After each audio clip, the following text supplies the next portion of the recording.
Ladies and gentlemen, welcome to the Hyperconscious Podcast. Alan, what is hyperconscious? Once you understand why something is the way that it is, now you have the power to change it. Great conversations with great people and great questions are the keys to the kingdom of unlocking your consciousness. Every single action that you do starts as a thought. When you control the way you think, you will control the way you act, and you will control the way you live. That is hyperconscious.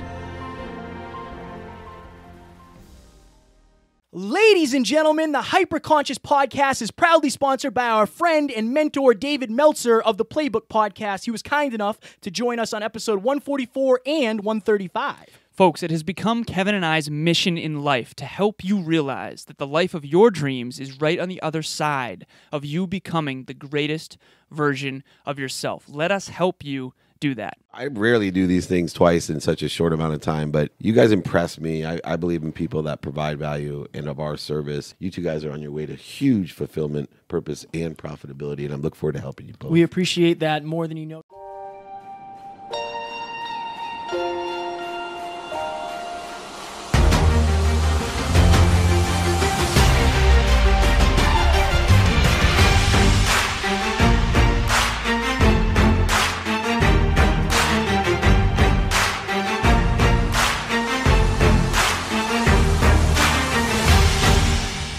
Ladies and gentlemen, welcome back to another very special, as always, episode of the Hyperconscious Podcast. Today's guest is an entrepreneur, a mental health advocate, a fitness coach, and she is a beautiful person with a beautiful personality. We are sitting down with Britt Franks. How are you doing, Britt?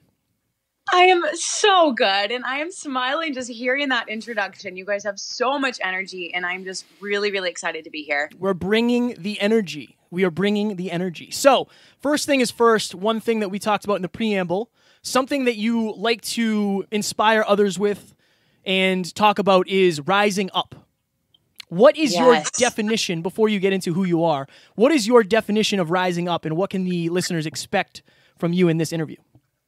It's answering the call. When I think of rising up, it's those small moments when you either have a vision or you've been thinking of a business opportunity or just some level of yourself, maybe a new habit that you want to break. It's going for that. It's doing anything and everything you can to be aware of what's actually stopping you from that and to have the courage to fight through and to kind of definitely fight through your way to get rid of those blocks and to lean in and to step into that bigger call.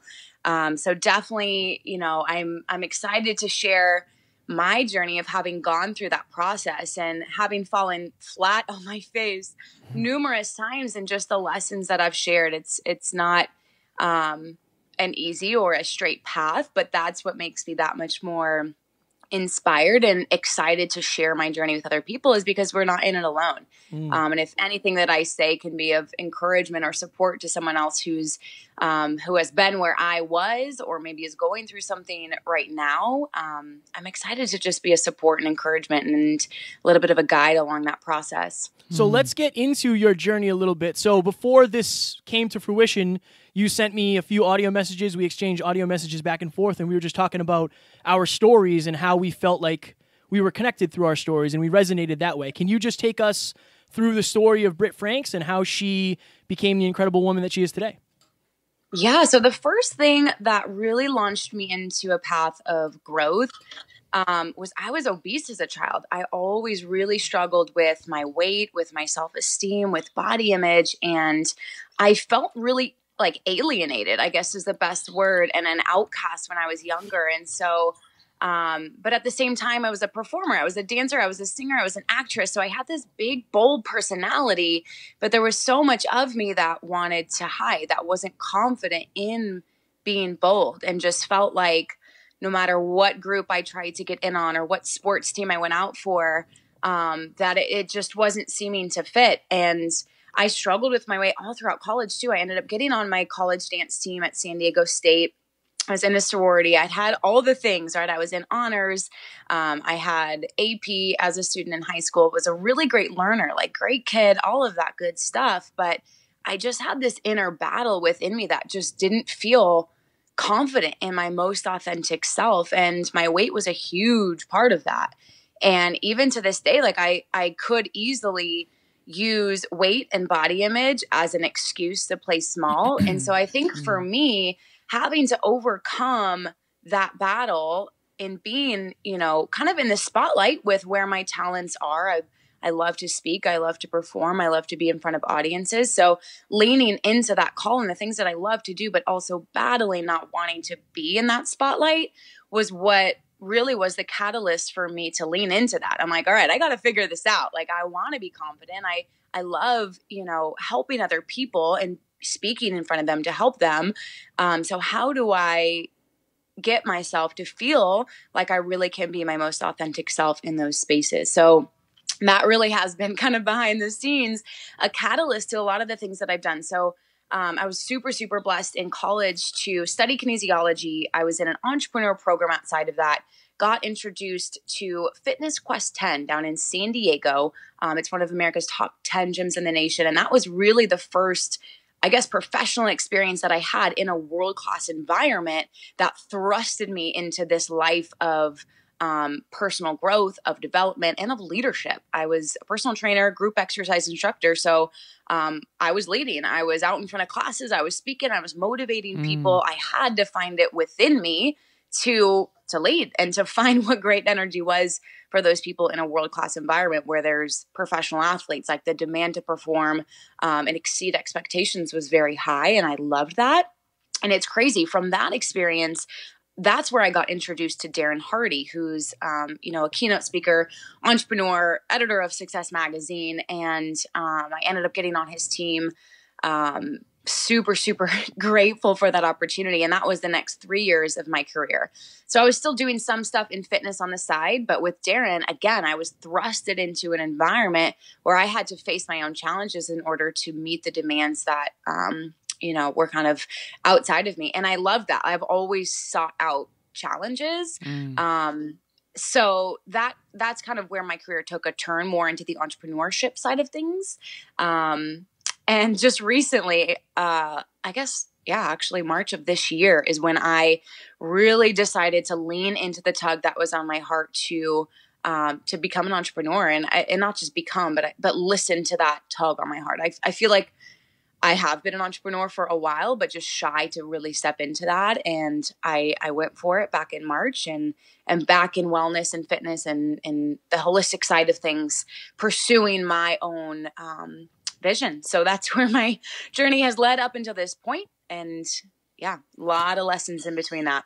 So Britt, I just felt very compelled to say something. So it's interesting because, like I mentioned in the preamble, creepily, I said that I've been watching you for a couple of years. Now, to frame this, what I mean by that is I've been on Darren daily for a long time, and you would pop in at the end of his videos sometimes to promote a potential product. And not only has he had a huge impact, all these listeners know, all of our listeners know that my favorite book in the history of the world is The Compound Effect.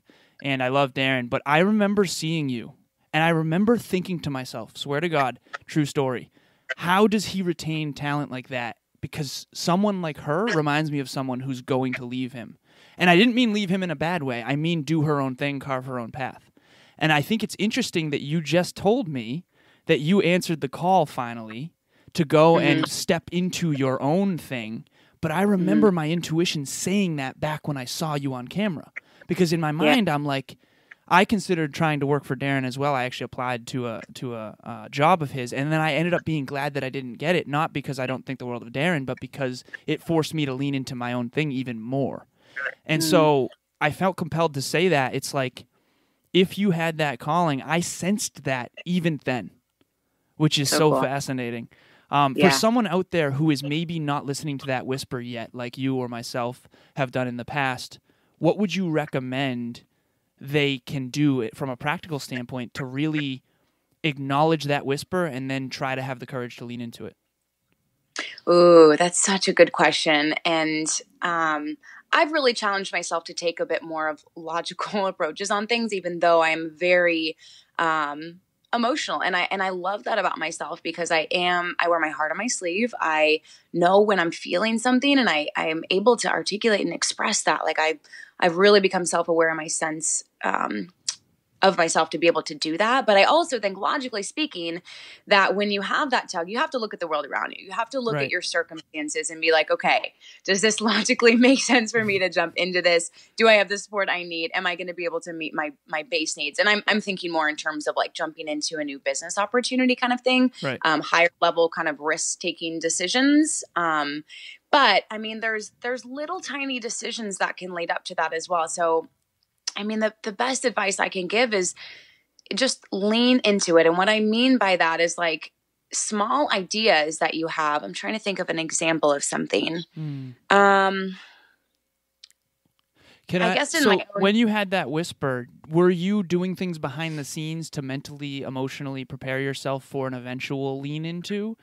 Yes. Okay, cool. So what were you doing, and can any light you can shed on this is going to be so valuable to anyone who has that whisper, but maybe it's not practical yet to take that leap? You know what? Going to events, I have to say, I was super, super hungry to connect with other like-minded people in person. So workshops, events, local meetups, like I was really leaning into just connecting with people and networking. And that to this day continues to be a driving force of my growth, and my path is like thrusting myself into more challenging environments and getting myself around people who were doing what I saw for myself or what I wanted to do. So even, all throughout the way I would, and outside of the work I did with Darren, like he provides a lot of personal development resources, events, opportunities, but I sought stuff out outside of that, more in fitness and wellness to grow. So for sure, that'd be my advice on that, is go to events. Britt, It seems like so I think I resonate with you because I'm kind of always in over my head. That's just, I just am. It just is the way it works for me. That's for sure. In order to stay in the rooms that I've been in and I've stayed in, I had to learn to be more confident. And confidence is something that you spoke about. I do a speech on cultivating confidence. But what ways worked for you in order for you to first become aware of where you weren't confident, maybe where you were insecure, and then how did you, like, what are the steps that you took in order to become more confident in who you were as a person? So thrusting myself into places where like my confidence was shot. And I think back to one event that I went to in Vegas. It was for people in direct sales, like a very sales-specific marketing training. I went VIP. I got in the rooms that I needed to learn from really successful people. And I was by myself at the event. And I just remember being just so shy and kind of embarrassed with how I went about it. And I just look back and I grew so much from kind of feeling like, all right, what the heck was that? Like, what did I just do there? Trying to, start these conversations and being so nervous and shaking and, waiting in my hotel room, like going to the bathroom in between to like regroup myself. It was all those little opportunities that you're like, crap, I am like screwing this up, but I'm here, I'm doing it. And that's where you really learn like, okay, I definitely didn't feel as confident as I feel like I could have. Let me go back, let me regroup, let me figure out what needs to happen here. And so that preparation process for me, confidence for me is, and Darren actually really helped me learn this, like a quiet, grounded confidence is something that I'm working so heavily on, and what I love to teach other women, because confidence isn't super loud. Confidence isn't walking into a room and being, the one that's talking all the time, that one that knows everything, the one that's just got all the attention. And so for me, establishing quiet, grounded confidence is just building belief in myself, knowing, who I am, specifically in God, like what my identity is on that level, like that big overarching level of things that makes me feel like I don't have to prove myself to other people. So really going to work on my own identity, the things that I'm passionate about, the way that I know that I lead, like having trust in the fact that I have great intentions in this world. Like I am so lit up to do awesome things. So I have no reason not to be confident to share that. Like I'm not out here doing horrible things for the world, So it's just getting clear on what it is that's on my heart and believing that, I was given that for a reason. I'm necessary and on purpose. So does that answer your question? It does. It does. I have another question, believe it or not, Britt. So I haven't asked this one in a while, and I think I want to ask because I kind of have an idea of where I would go with it. But if you could only use one word to describe yourself, what would it be? Persistent. Interesting. Okay. I'm stubborn. Stubborn and persistent. Yeah. Those are synonymous. No, Yeah. That's awesome. Yeah. That's awesome. Yeah. I get all the good, like, I always say this with certain guests. I get all the good vibes. I get all the good energy. I get all the warm energy from you. So I wanted to ask, because I don't know what I would have said, but it would have been something along the lines of like, maybe not loving, but I don't know. It was just, I get a warm energy from you. But persistent, I mean, it makes sense. I look at where you are now as an entrepreneur and how far you've come. You have to be persistent to stay in the game and in the rooms you're in. Mm-hmm. I was talking. And with myself, with my own growth, like, the number one thing I'm persistent with is not letting myself off the hook. I'm like, Right. Dang it, Britt, you failed here, but get back up, be better. Like every day, just a little bit better at a time. And I will never stop that process. And I think that's what gives me such a love for other people. To your point, like I really do have a heart for people because I've developed a heart for my own growth. And I knew that in order to serve other people, that I really have to learn to love myself to the best ability. And coming back to my weight loss journey, like there were so many times where I didn't love myself and I had to face that reality. Like, oh crap, like my self-esteem sucks right now. And I'm never going to help, anyone else if I don't get this straight. So to your point, like that falling in love with myself and my own growth journey and my persistence towards just feeling my best is what I feel like comes across now. Like I'm able to help other people through that because of what I've done in myself. Did you have, so Alan and I often talk about our rock bottom moments, and from the interviews that we've done, so many people have had a rock bottom moment where it was just, I have to change something. I can't stay where I am. Oh yeah. Did you have any rock bottom moments in your journey that really, really, really shifted you and kind of forced you to change your identity? Yes, 100%. So one of the rock bottom moments, I saw my parents really struggle. They went through a really hard time. I was in a position, and I won't go into too much detail on this. Actually, I know I said I'm an open book, but I'm like, this is a little sensitive. worries. Trust me, we know but- when it's other people. You're an open book with you, but when it implies, Yeah. I feel the same way. Trust me. So you're good. You're good. So just being in between, I felt like I was in between my parents' marriage. I had witnessed some things and kind of, I guess, not contributed to their fall, but I just was kind of caught in a sticky situation with my parents, and it was really hard for me to go through. My dad and I ended up having a falling out for a little bit. He was going through his own, mental things. I was going through my journey of figuring out how I wanted to handle tough situations, and it was really hard on our family. And I had no clue where that was going to go. I was kind of surrendered to the fact that I was going to live with a tough situation with my dad the rest of my life and maybe not even have him there for super important events.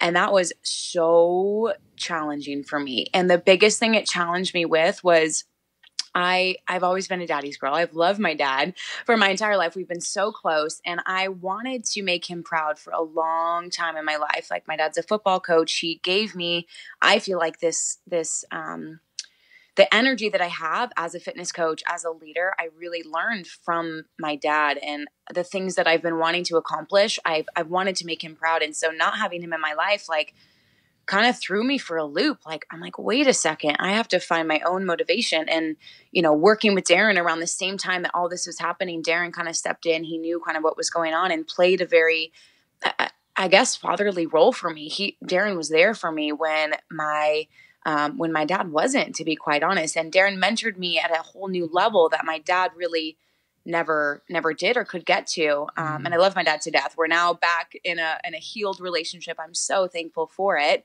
We've come a really long way. But in terms of rock bottom, that was something that I hit, that I had to prove to myself what I was working for internally, not to try and, prove something to my dad or even to Darren. So that was hard for me. I also, on a personal level, throughout college, because I was so insecure, specifically with my body, I saw attention specifically from guys in all the wrong places. So even though I was a high achiever, I love personal development, there was still such a big part of me that carried that insecurity, and any attention that I could get, I was excited about. And part of that also, coming back to the situation with my dad, was because my dad was I felt like he wasn't as available to me emotionally in my childhood as I would have wanted him to be. So I was always like craving for my dad's attention because I loved him so much. And I carried that throughout college. So you mix insecurity with poor body image and this cry for attention and love, you know, together.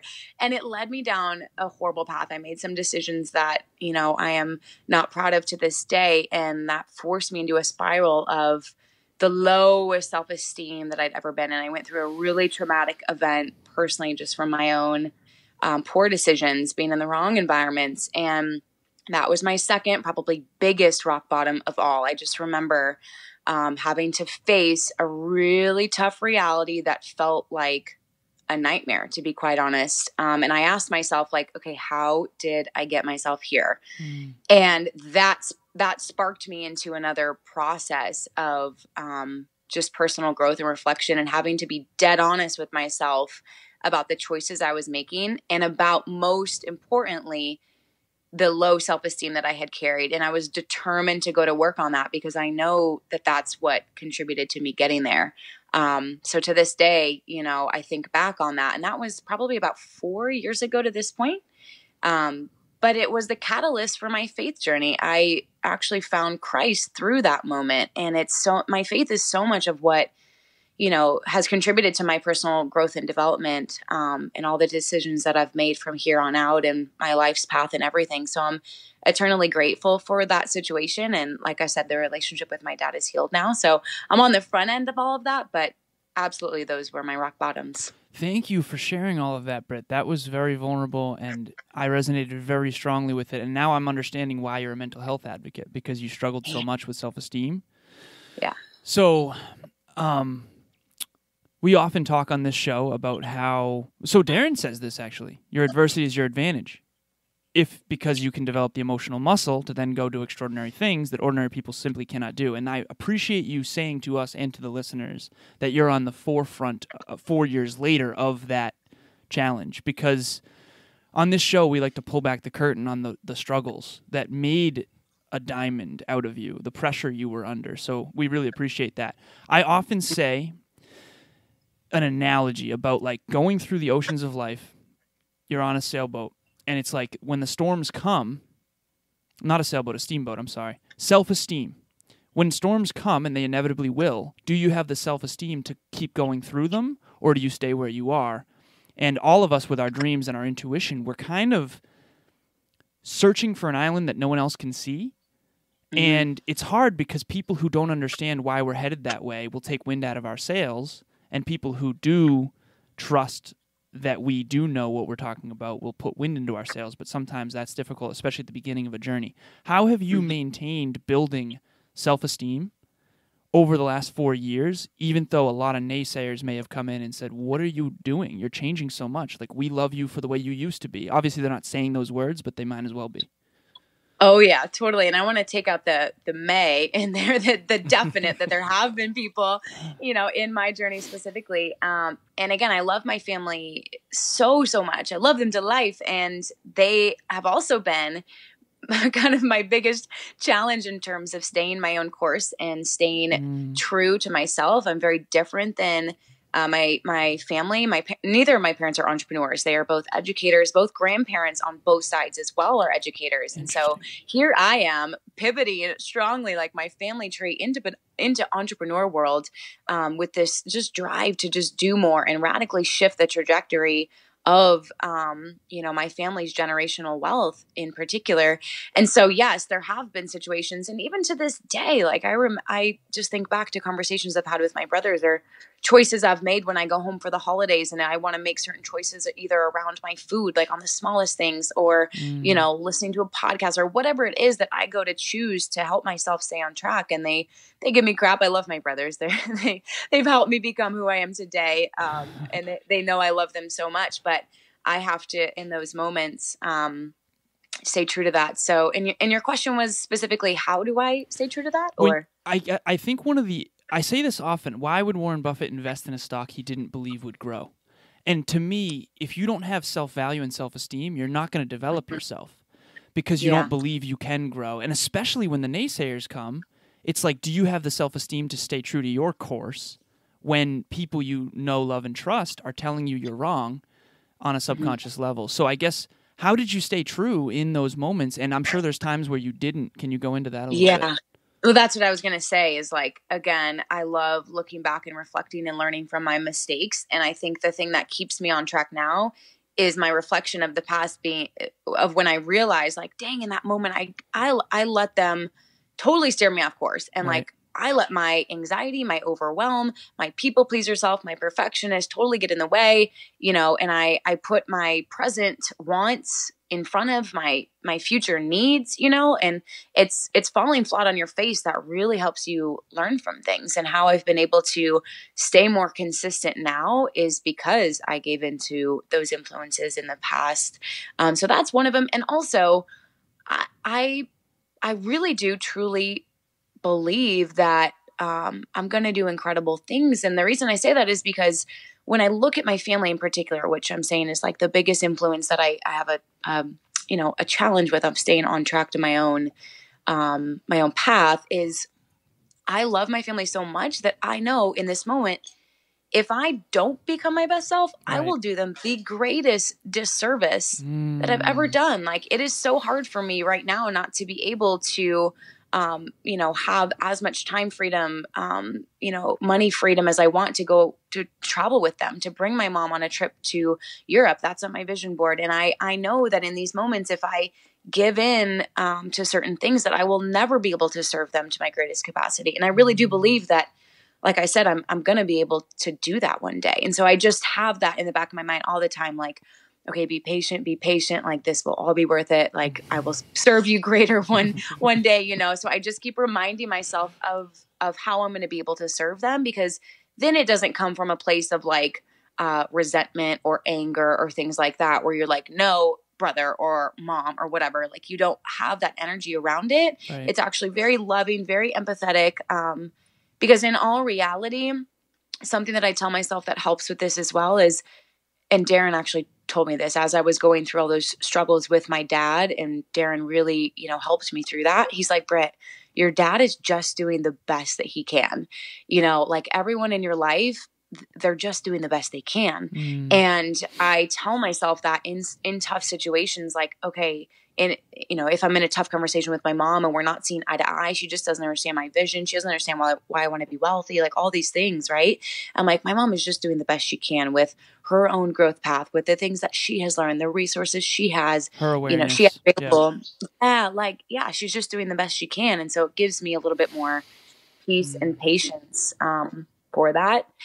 And the last thing I'll add to that is like, I really look around my world and I'm like, dang, I have been so blessed with resources, with opportunity, with, just incredible people to stay connected with. And if I don't continue to step into that or stay true to that, I will live with a life of regret. Like, how sad would it be to waste these opportunities that I've been given? Like, I would feel horrible at the end of the day knowing that I didn't take full advantage of that. So, it's my way of stewarding what I've been given to the best of my ability. So, yeah. Britt, before Kevin goes, I just want to say that I resonated so strongly with everything you just said, and you've already added so much tremendous value to our listeners. The listeners, for you guys out there, what Britt is saying is so powerful if you really sink into it. I even recommend going back and listening to the piece that she just said, because that was absolute fire. Okay, go ahead. I resonated as well, Britt. I recently reconnected. I guess it wasn't even reconnecting with my father, because I was never really connected with him.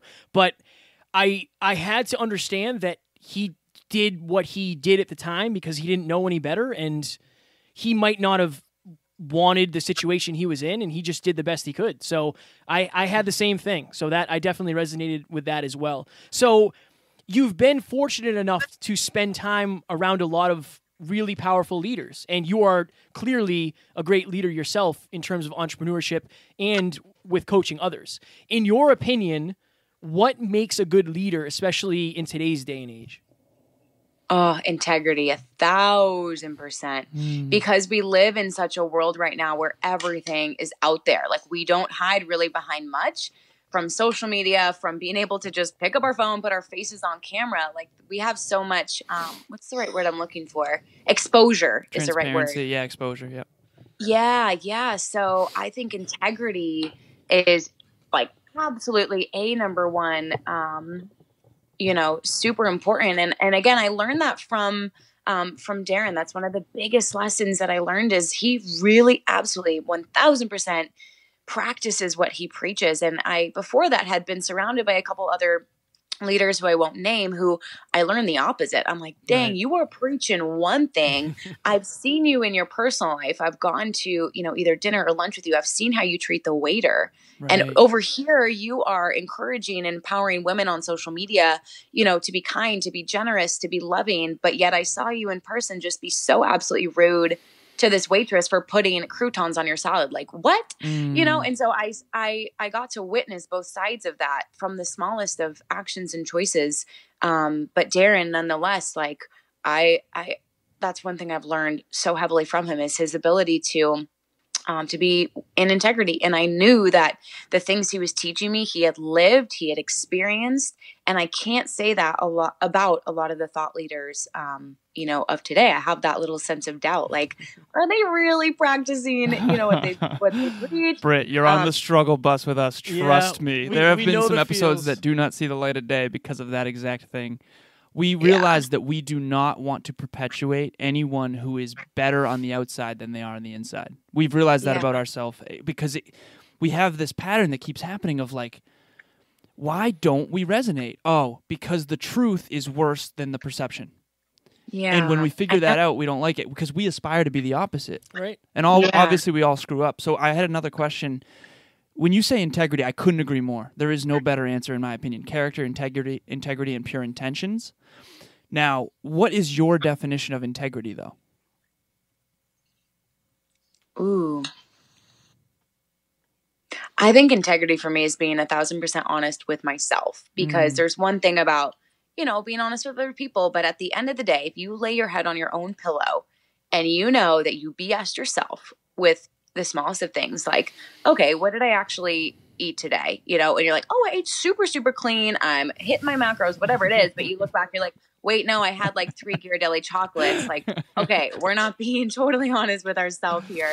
So for me, when I practice integrity and what I try to get other people, especially women, to practice with as well is, being honest with yourself at the end of the day with what you accomplish, with if you are happy with what you got done, living in complete integrity with your wants, your desires, the things that you think through in the day. Because we all know at the end of the day, right? If we are BSing ourselves, like like, yep. Well, you can silence that for a long time, Britt. It turns out, if you want to bury it, you can. Yeah, exactly. But that's why I say that's the number one aspect of integrity because it all starts there. Like our ripple effect into our immediate world and then into the world, the surrounding world. Like all starts with the conversation we have within our own head. So for sure, it's the toughest, but it's the most important. All right, Britt, I'm very curious to get your perspective on this. So Alan and I both are peak performance coaches, and a lot of our clients are women. And the one thing that we have both found from women who maybe lack confidence and they're low when it comes to self-esteem is they struggle to look at the wins. So if you were to say, write down your wins at the end of the night, they struggle with that a lot. Right.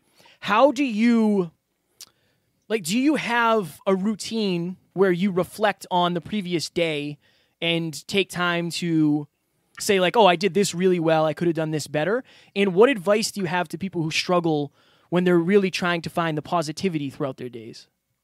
Ooh, this is a good question. And I think you might be surprised at my answer, but I do not have a rhythm of looking at my wins like strategically or like routinely, consistently. I think I have a good sense of being like, all right, Britt, nice job on that, whatever it is, like very small things. But I don't, at this stage of the game with where I'm at, like I know I can do so much more, so much better. And I'm hard on myself, but I've also learned to love the fact that I am striving for more. And for a while, I let that debilitate me. Like I would just have negative self-talk around that, kind of like beating myself up, but Right. now my self-talk around wanting to do more is super empowering. And I've learned to, love that part of me. And so right now I feel like visually, like if you look at me, I've got blinders on, I'm focused, I'm head down in the daily work that I need to do. And I'm not, I don't often, and my boyfriend and I talk about this, we're like, we don't really pick our head up to look at our accomplishments really often right now. Like the stage of the game that we're in our entrepreneur journeys is so head down focused on grinding out the work.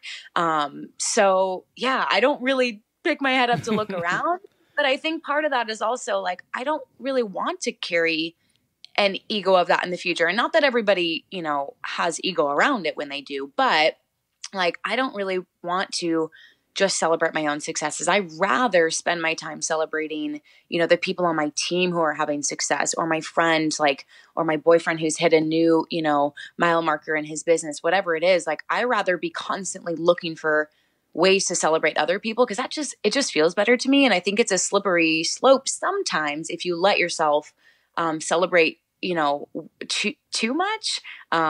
So yeah, that's my take on it. Some would say that makes you a great leader. Yeah. Oh wait, you're saying it in a good way. No, in a great way. Yeah. Oh yeah. The ability to celebrate other people's wins. I think that is one of the great characteristics of a strong leader. It's funny Kevin just said that, because we were at Influencer 2019, Brendan Burchard's event not long ago, and that event was the most masterfully done event I've ever been to, which is saying something. It was wonderful. Yeah, Brendan, it was fire. It's interesting because in all my heroes, I write down warnings and examples. Like, why are they my heroes? What are the character traits I love? And then what's the warning? I couldn't come up with one for Brendan, which is like, wow, there is no warning there. He's just that good. Okay. But anyway, so the reason why I'm saying that is I wrote down on my piece of paper during that event, Kevin and I, it was an emotional week for us. Yeah, we were there's crying. a lot of crying. Yeah, 2 bros, 8 cries. Yeah. We were deepening our why a lot that week. And I wrote this down. I said, the moment that you are happier for other people winning than you winning is the moment you become the man you were meant to be, the leader you were meant to be. And I can tell that you're very much on a similar path to me, Britt. It's like very interesting, because even the ripple effect thing you just said about integrity, how long have I been saying integrity is leadership? Like, a long time. I repeat that constantly. And then you said the ripple effect. I was literally with my lady last night talking about this, how you can only connect to others to the extent you've connected to yourself in the truth. Yeah. And that's the hardest thing. Admitting the truth to yourself. Like, did I go to the gym today? Not, I'm a fitness person. No, am I following through on that? Okay, and then it ripples out to your intimate relationship. Then it ripples out to your family. Then it ripples out to your friends. Then your colleagues, business partners. And then it ripples outward. But you can only ever meet people to the extent that you've connected with yourself. And you can only ever connect with yourself to the extent that you've admitted the truth to yourself. Which is, by the way, why I think our rock bottom moments forced us to own the truth. Yeah. Yeah, I love how you asked this question, because it really did allow me to express that it was those moments where stuff was the hardest, where for a while I was super selfish. I did BS myself, and I got myself into trouble from that, and so I learned from that mistake and was so relentless and persistent to continue pushing forward. And that's what it takes, is that attitude, like, I will not give up on this. Because the other thing you have to ask yourself is like, okay, what's the opposite? If I do just stop growing, like, what would life look like then? Right. And you have to be really honest with yourself. Like, is that what I really want? Like, do I want that? Whatever your circumstances are, the level of growth you have now, like, are you going to be okay with that? So, and most of the time, hopefully it's no. I love how you reverse engineer regret and you're future oriented like me. One question I want to ask you, because on the Hyperconscious podcast, we want to ask the tough questions. And this is a really hard question that I've had to ask. I've asked it to Kevin. I've asked it to myself. The warnings and examples thing, I asked myself, where am I a warning? So this is going to be hard. Feel free to not answer if you don't want. But where do you believe that you are a warning? Because I think we're all a warning and an example for something. For me, it's arrogance, 100%. Comparison would probably be my biggest thing, because I do love learning from other people, but I have to be super hyper conscious about when I am like quite literally looking at someone else's Instagram that maybe is a few strides ahead of me. I'm looking at their marketing, how they've written, a post that I really resonated with, or how they're, making IGTVs, whatever. If I'm trying to learn from them, I can very easily slip into comparison. I can also really easily slip into to judgment if I'm not careful.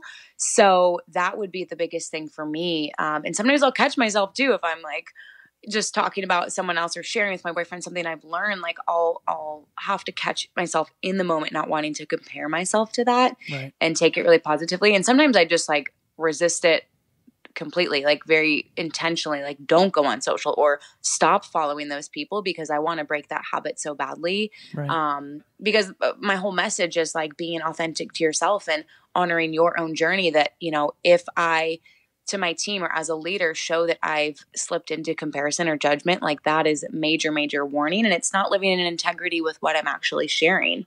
So I'm very diligent in trying to be very aware of that. But I think, not to excuse it whatsoever, but in this world, like the world we live in now, there's going to be so much more exposure, like I said, and people are going to be right in our faces. And there will always be that pressure to give in to comparison or judgment.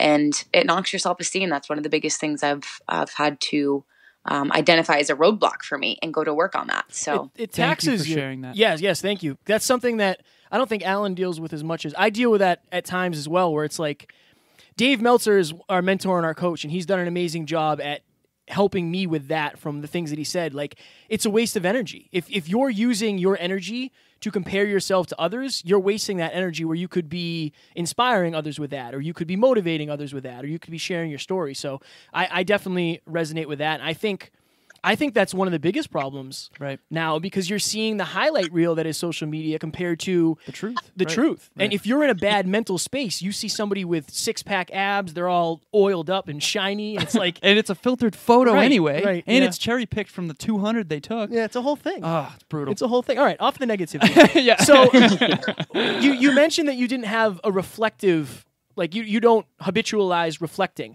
What is your daily like morning routine and night routine? What do you do in terms of personal development? Kevin wants some cheat So- codes, Britt. I so- can tell. Give me the cheat codes, Britt. Oh, the cheat code? So not that I don't have a habit of reflecting. Within my reflection, I don't take a lot of time around the specific wins, like myself. Right. So I do actually do a lot of reflecting. I've had to peel back over time with the amount of analyzing that I do on things, because sometimes I'll slip a little bit too deep into analyzing, whereas I feel now I can learn so much more from the actions that I've been taking, because I'm a learner. I loved school as a kid. I also love to journal. So every single morning, it's part of my routine. I have a daily devotional that I go through. I go through some scripture and kind of a thought lesson from a faith-based perspective of the day. And right after that, once I get my wheels kind of turning on what I want to pray about, I'll go into about sometimes 15, 20 minutes of just a little bit of a meditative prayer where I'm very quiet. I'm still. There's no noise in the house. I just have my coffee there, and I'm just listening, and I'm quiet, and I tap into, okay, what comes up for me? Like, can I, is God wanting me to move in a certain direction today? Like I block out that time because it is a noisy world. And if I don't have that time to listen into me first and what my heart's calling, then I'm pulled and I'm reactive during the day versus proactive to what I want. So I pray. And then I also have, my next step is a declaration. So I'm very, very diligent about what words I actually say to myself. So Joel Osteen is someone, I didn't used to follow him in the past, but my friend recommended this declaration book to me. And really what it is getting you to declare, to decide what your day is going to look like. Again, it's from a faith-based perspective, but there's so much overlap to things in business, obviously, to our personal life. And so like today, for instance, a declaration was just declaring that I'm going to speak life into other people, and I will be a light, a positive energy. Like I declare I will be the best part of someone else's day today. Like just declaring, speaking out into how I want things to happen today is absolutely part of my routine. And at night, Honestly, I work really late into the night. And so this is probably an area that I need to get better in. I don't want to say I'm really bad at shutting things off because I've gotten better at it. But being able to fall asleep quickly was something that I had to go to work on because my brain would continue to race and I'd have all these ideas. I've gotten better at it over time. I'm now to where I don't have to use an alarm anymore. Like as of a couple of weeks ago, Nice. that was my biggest thing that I was working on in terms of my nightly routine. But now I'm starting to read at night a little bit more. But sometimes I have to be careful of that because once I start reading, then the wheels get turning. So sometimes I just chill. I'll just, I don't know, relax. I have dinner pretty late, so my nightly routine needs some work, but at least I got the morning done. Right. 1 out of 2 ain't bad. And that's fire.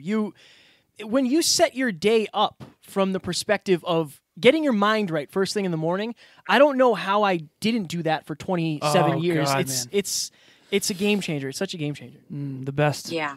When my mornings are not mine, the whole day goes off the rails. I just want everyone to know that. I know. It's so sad. I'm right. Like, it's crazy. And there's no way to come back. You're just like, I got to face this day.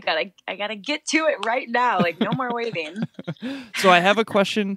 So you said a declaration, which, by the way, I looked at Kevin. I was like, wow, that's awesome. Yes. So I have a purpose prayer that I say to myself twice a day. Basically, I just say it to myself every time I take a shower, which is normally twice a day. But that's kind of my declaration every single day, and that's constant. That never changes. I've said that every day for 5 years, never missed. You set a new declaration every day. Is that correct? Yes. Okay. So what's your favorite one?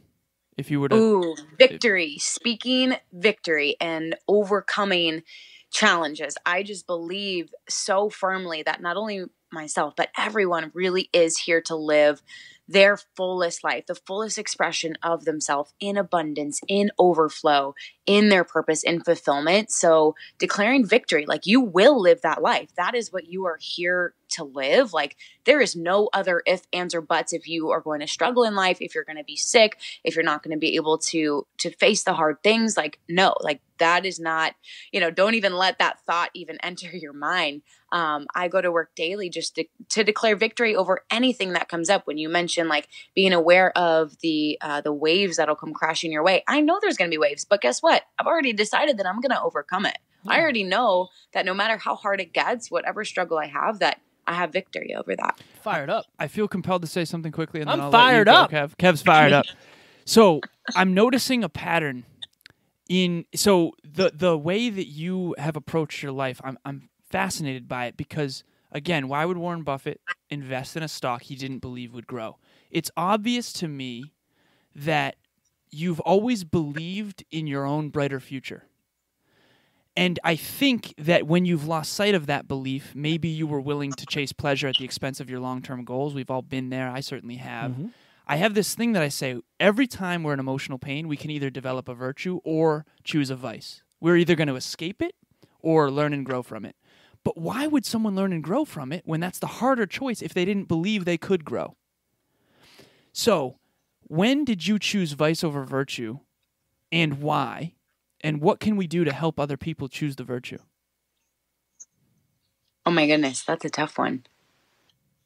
So basically, I just want to make sure I understand it as well. It's like when you're in that hard place, let's say it is one of your rock bottom moments or a habit that you were just absolutely struggling to overcome. Like when you're asking, when do you choose to continue pressing forward, or when did I make that decision? So I'll give you an example. So for me, I was in deep emotional pain after a meeting. We did an event called Your World Within Live down in Florida, and we were meeting with the team, and I unintentionally had poor leadership, and I was more focused on the result than the people in the room. And I think I hurt people's feelings. I don't think I did. I definitely did. And I was really, really hurt. I was crying by the beach, and I was considering going to the bar. Now, for me, my kryptonite is arrogance and alcohol. And I chose in that moment to say my purpose prayer to myself. And strangers were actually coming up to me. I had sunglasses on, asking if I was okay because I was in so much emotional pain. But I did consider going to the bar. I chose not to because I just went back to my why. Why are you here in Florida right now? And the answer was to help people believe in themselves and their own brighter future. And when I went to the why, I decided to go back, apologize to the team, and then develop a virtue, and then get back up, pick myself up, soldier on. I could have chose booze, and there's times in my life where I did. Is there a time where you chose vice over virtue? And if so, when was that? Why was that? And how can we help people with that? Oh, yeah. And I definitely, it's not a one-time thing. I think the biggest thing for me is emotional eating, because I had so long in my childhood, the way that I hid from the world and shied away and gave into my own low self-esteem was by binge eating. So I would just sit there at the fridge or whatever it was and just make myself feel kind of like grossed out by how much I ate. I'd feel bloated. And so to this day, like that for me, I would say is a vice, is just, if I put myself out there, maybe a call with a potential client didn't go the way I wanted to, and I give in to that self-doubt or self-fear or whatever, I'll have to catch myself like, okay, don't go head over to the fridge and make yourself feel small and crappy about that. Like honestly, it's a daily, conscious for me. I wouldn't say it's a daily struggle. Like I'm over the struggle part of it, but it's something that I have to know. And I also had to increase my level of awareness about that. It's like, okay, what are those things that really do that I turn to? Because for a while I didn't even know it was food. Like right. I couldn't even catch myself, overeating at dinner just because I was, not happy about the way things went that day or whatever it was. So I think, yeah, it's a daily thing for me. And there wasn't one set decision where I'm like, okay, I'm never going to choose that again. It's just that awareness on a very small level. Yeah. You're the most hyper-conscious. Right. Thank you for sharing that. That was vulnerable. I appreciate you. Yeah, and the fact is, like, you can't change something until you're aware of it. You have to be aware of the issue before you can be committed to fixing it. So that is absolute fire. So my question is a little bit easier, I think. Maybe not. So we are on this earth for a limited amount of time. We get to do with that time what we choose. What do you hope to accomplish with your life, Britt, before you leave this world behind? Oh my goodness. Heavy question. I thought you said this would be easier. I know, right? Not easier. Definitely not easier. Depends. That's good. I feel like, to be honest, I've done a lot of work surrendering into my path, and coming back to the statement you had before, like I really do have a big level of belief. Like I've always envisioned, when I get quiet, when I really listen into what I feel my purpose is, I see myself speaking in front of large audiences. Sometimes it's even arenas. And so that is one thing that I'm so steadfastly committed to stepping more into is speaking, and is allowing my impact and my influence on people to grow and expand. Because I know that once I've allowed myself to get to that level, I know I've done the work inside me to be able to handle that. It's almost like I'm in this becoming process. It's not like I'm chasing speaking, but I know if I do grow into speaking in front of arenas, that I've grown myself to be able to handle that. And so I feel like I've surrendered into that. And I've also let go of the control of around that. Like if that is not what God has me here to do, I'm okay with that, and I'll figure out another game plan or just roll with it if it takes another turn. But, that's what I do feel like I'm slowly taking steps to move closer towards. We cannot wait to see you in arenas and on stages around the world. So you have survived the Hyperconscious Gauntlet, and I want the listeners to be able to learn more about you, find out where they can follow you. So plug away anything and everything you have going on in your life. Number one, follow me on Instagram. My handle's at Britt Franks, BrittFranks. I'm behind the scenes working on a launch of a new website, a lot of new resources and downloads, which I will release on Instagram, so you can stay tuned. Definitely follow me on my journey there, and on Facebook as well under Britt Franks, BRITT, and then Franks. I just want to also, so we were talking earlier about reality versus perception when it comes to people. I was lucky enough to talk to Britt behind the scenes. We shared some audio messages, and everything she said on this podcast, she is the same behind the scenes. So Britt, I just wanted to let people know that you are the most authentic, and you are as sweet in person as you are on the podcast. So I appreciate that. Thank you so much. And Alan and Kevin, thank you both for the great questions. I was thrown off a little bit, but I like that. It was a challenge. And I do hope that this, for your listeners, serve them, encourage them. And my last little piece of advice is just to rise up, lean in, go for it. There's other people that you will find on that path to encourage and support you. So go for it. You got it. So Britt, I feel compelled to say your declaration today was to make someone's day and to pour into them, something along those lines. I'm probably butchering it, but You have done that for Kevin and myself. You have exceeded expectations in sure. every way. We are so grateful for you coming on the show and being vulnerable and really digging with us on some of the tougher questions. We appreciate you. And also when it comes to speaking on stages and such, I may have an opportunity for you that I will talk to you about offline. Thank you so much for You're so good. coming on the show. Yeah, you guys have great energy. Thank you so much, guys. We appreciate you. Ladies and gentlemen, that was Britt Franks. Talk soon.